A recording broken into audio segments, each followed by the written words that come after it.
So, last week we had our first race of the Winter Off-Road Series, and of course we were racing the B6.4 here in a 21.5 just stock and 21.5 open class. So we're never going to beat those open guys, but we can hang in the mid pack, and also we were able to hang in the mid to upper mid pack of 21.5 just stock, which is a huge improvement. There was a lot more racers there, a lot more competition, and I was feeling really good about things that we did to the car and how they were working.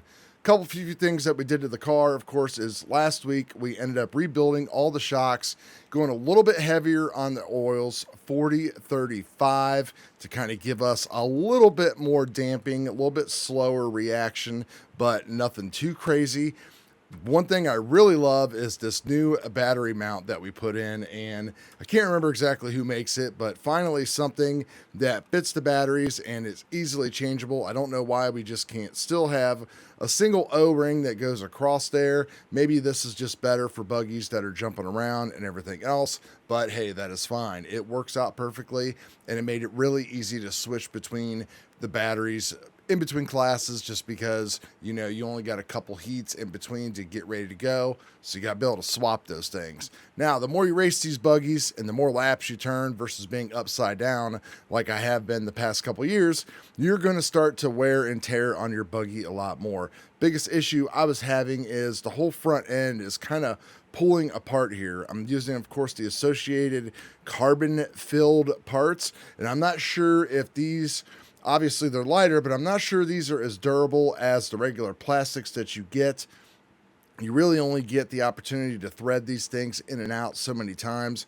Pretty much going to have to replace all those now at this point, because things are just kind of pulling themselves apart. Same thing with the front arms. There's a lot of slop that's kind of getting in there, so we're going to have to redo the front arms again. Got those parts up here. The factory team steering rack needed tightened a little bit. That's kind of why I had to take this off and on a couple times, and it was a little tricky to get everything so it wouldn't bind up. You literally have to tighten the screws underneath here just perfectly so they're super tight, but yet they're not crushing down on the bushings, so you have free range of movement. The other thing is the steering link that comes inside here was also starting to get very, very widened out as far as the holes, so it was creating some slop for steering.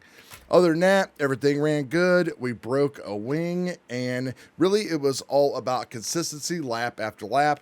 Things that we're going to do this week, of course, is we're going to swap out all of these parts and kind of freshen up the carbon, and then of course we'll clean bearings, freshen all that stuff up. The new diff that we did as far as adding the slipper and stiffening up the diff fluid, it's definitely seemed to help with rotation.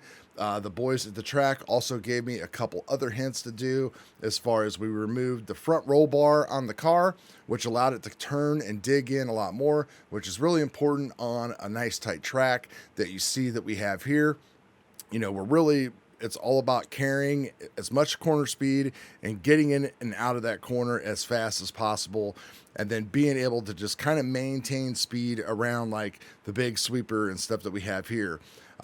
Gearing wise, I'm still at like a 72-32, and that really is just kind of my own deal. I wasn't at full trigger a lot of the time on the sweeper, so I was losing time there. Also on the big jump on the back side, I should have rolled that a lot more instead of like flying over it, because sometimes the buggy again would not land properly, and if I had my fingers on the wheel, then we would wreck and everything else. So consistency is the key. That's pretty much what enabled me to progress throughout every run, trying not to wreck, trying not to overdrive the car unless I really felt really comfortable in a groove.